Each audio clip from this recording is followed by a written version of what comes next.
Current ఛార్జీల బాధలపై వైఎస్ఆర్సీపీ పోరుబాట అనే ఈ కార్యక్రమానికి ఇచ్చేసినటువంటి నియోజకవర్గ స్థాయి నాయకులందరికీ, సర్పంచులకి, జడ్పీటీసీలకి, ఎంపీపీలకి, మండల ప్రెసిడెంట్ అధ్యక్షులకి, అలాగే ఎంపీటీసీలకి, అలాగే కార్యకర్తలకి, అలాగే ప్రజా సంఘాలకి, వార్డు ఇన్ఛార్జీలకి, వివిధ ప్రజా సంఘాల తాలూకా రిప్రజెంటేటివ్స్ అందరికి కూడా, మీడియా మిత్రులకి అందరికీ నా హృదయపూర్వకమైనటువంటి నమస్కారాలు తెలియజేస్తాను. గత ఎలక్షన్ కు ముందు చంద్రబాబు నాయుడు గారు కాళ్ళకి బలపం కట్టుకొని ప్రతి ఊరు తిరిగి నేను సూపర్ 6 ఇస్తానని చెప్పడంతో పాటు ప్రతి సభలో కూడా కనీసం ఒక 25-30 సభల్లో కూడా చంద్రబాబు నాయుడు గారు ఒకటి ఉద్ఘాటించారు.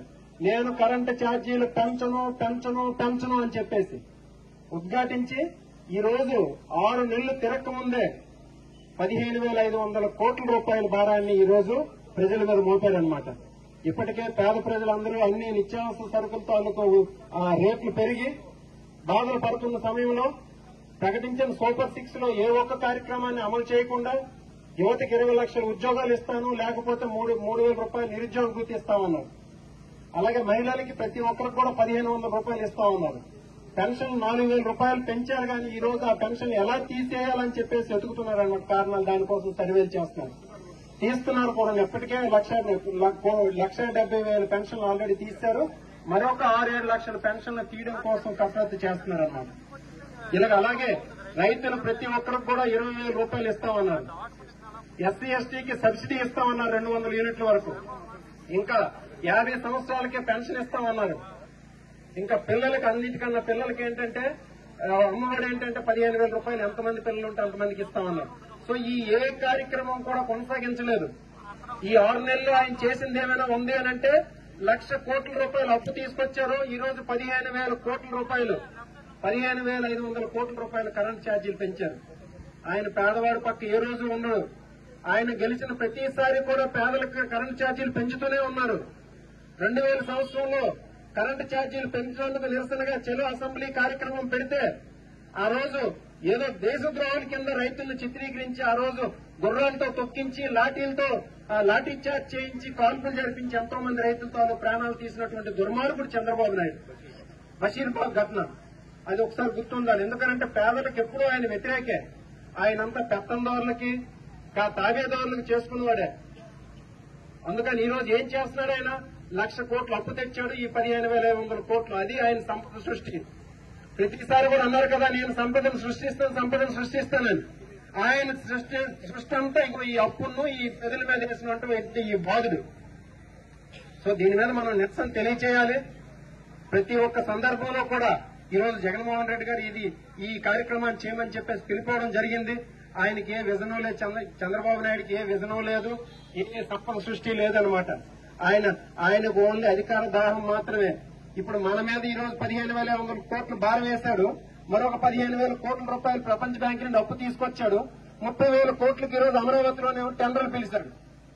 పేదవాడు ఎవరు బాగుపడిన అవసరం లేదు.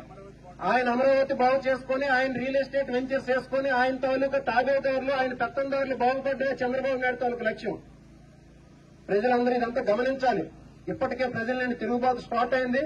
మరొక 6 నెలలు గడిస్తే ఖచ్చితంగా ప్రజల్లో చంద్రబాబు నాయుడు గారు తిరగలేని పరిస్థితికి వస్తారని చెప్పేసి సందర్భంగా తెలియజేస్తూ, అలాగే ఇప్పుడు ప్రత్యేకంగా ఏంటంటే ఈ ఎలక్ట్రికల్ ఛార్జీల మీద ఈ రోజు ధర్నా చేశాం కాబట్టి పెంచిన 15,500 కోట్ల రూపాయలు విద్యుత్ ఛార్జీలు కూడా బేషరతుగా ఇమ్మీడియట్ గా తక్షణమే వాటిని ఉపసంహరించాలి, తగ్గించాలి.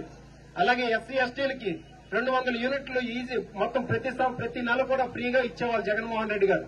ఈ రోజు ఏం చేస్తున్నారు? ఎస్సీ ఎస్టీలకి ఆ 200 యూనిట్లు ఫ్రీగా ఇవ్వడం లే. ముందు 6 నెలల నుండి వచ్చే ఛార్జీలు అన్ని కూడా కలిపి ఈ రోజు 10,000, 15,000 రూపాయలు వాళ్ళ కరెంటు బిల్లుగా పంపించి కట్టకపోతే నిర్దాక్షిణ్యంగా ఎలక్ట్రికల్ కనెక్షన్ తీసేస్తున్నారు. వీటన్నిటి మీద కూడా ఈ రోజు పోరుబాటు సాగింది.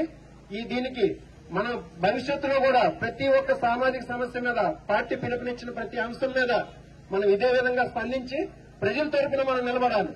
పార్టీ కార్యకర్తలకు అండదండగా ఉండి ప్రజల తరపున ఏవైనా సమస్యలు ఉంటే వాటికి పోరాడాలి. వాటికి మన అందరం కూడా సమిష్టిగా కృషి చేయాలని చెప్పేసి ఈ సందర్భంగా మీ అందరికీ పిలుపునిస్తూ ఈ కార్యక్రమానికి విచ్చేసినటువంటి ప్రతి ఒక్కరికి కూడా మరోసారి ధన్యవాదాలు తెలియజేస్తూ ఈ కార్యక్రమాన్ని ఎంత విజయం చేశారు. ఎందుకనంటే ఈ రోజు దగ్గర 1500 మంది ఈ రోజు ఈ కార్యక్రమాన్ని పాల్గొనడం జరిగింది. ఇది మంచి సైన్ అన్నమాట. ఇది అంటే ప్రభుత్వం మీద ఉన్నటువంటి వ్యతిరేకతకి ఇది ఒక పెద్ద సైన్ అన్నమాట. అందుకు ఇది ఆరంభం మాత్రమే.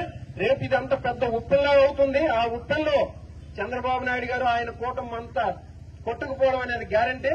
సో ఈ సందర్భంగా ఏంటంటే ఇక్కడ విచ్చేసినటువంటి ప్రతి ఒక్కరికి కూడా ధన్యవాదాలు తెలియజేస్తూ ఈ కార్యక్రమాన్ని ఇంతటితో ముగిస్తున్నాం.